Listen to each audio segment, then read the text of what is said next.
Hey guys, just wanted to give you an update on a new Jeep we acquired recently. It's a 1985 CJ7. Found it actually locally in town where we live, and the deal was incredible and just couldn't pass it up.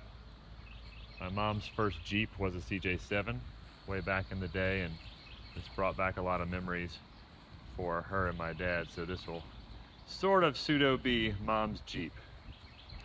Already has a lot of stuff done to it, frame off restoration, and I guess we'll just start with the drivetrain first. So in the back, it's got a Dana 44 with Moser Chromoly shafts, ARB Air Locker. We're not sure of the gear ratio yet. Has a disc brake conversion, and it is spring under in the back here. Really nice. And the front axle here, they swapped in a Dana 44. And after some research and digging and looking at the dimensions and everything, it's a 44 out of a Wagoneer that they shortened the driver's side tube and re-welded on the knuckle. Still spring under on the front as well. ARB Air Locker, Chromoly shafts, and disc brakes on the front. From what we can tell, the Jeep has a 4-inch spring under lift from either BDS or Old Man Emu. The springs are military wrapped. They look like high quality springs, just not quite sure of the brand. And the Jeep has a 3-inch body lift, so the center of gravity is relatively low considering how big the Jeep looks. This Jeep is not going to be a hardcore wheeler.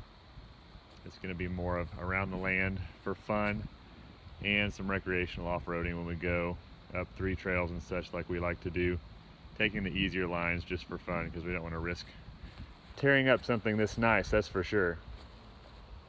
The tires and wheels, it's 39.5 by 1350 IROK Radials on some custom Trail Creeper Beadlocks, which we had actually looked up a long time ago, and they're one of the very few DOT legal beadlocks because they are cast as one solid piece of aluminum, where most beadlock wheels are 2-piece and not DOT legal. Warren hubs on the front. Evidently they did a 5-lug conversion on the Dana 44s, so that's cool as well. Bilstein 5100s all around. The inside has Corbeau custom racing seats with retractable harnesses. They're really comfortable. Really nice center console locking, really tough.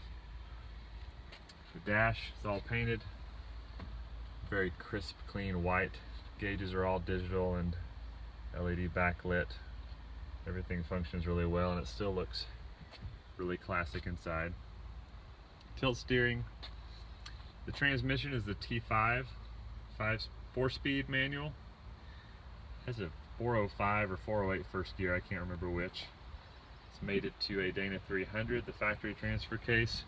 It's been converted to a twin stick. Here we go. Rear drive shaft. Looks like they've put in 1330 U-joints, which that's pretty nice to have. Front drive shaft looks like stock 1310. We'll have to confirm all that for sure. Custom tube doors, has the original half doors and soft top with it as well. Custom roll cage. And let me pop the hood here and show you the engine that they swapped into this thing. It's a Ramjet Chevy 350. It's one of the first plug-and-play crate engines produced by GM. I looked it up. It's pretty much self-contained, waterproof electronics. It runs incredibly well. Has really good power. I think it's around 330 horsepower and 350 horsepower and 420 foot-pounds of torque. Lots of power, and that's mated via adapters to the factory transmission transfer case combo. Hydro Boost brakes. It's got a GM style power steering pump.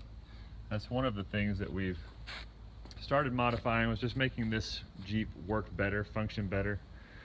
The shackles were all standard length grade 8 straight shackles. They were binding and they were not long enough for the springs to fully compress. So we ended up getting Boomerang Shackles, and Dad modified the mounts and set up these Boomerang Shackles on the front and on the rear to properly allow the springs to compress and retract. This custom exhaust is pretty cool. Not the best for the departure angle, but the sound is quite incredible. Very high quality system. And the steering was one of the other things that was a surprise with everything that they did to this Jeep. The steering was all stock.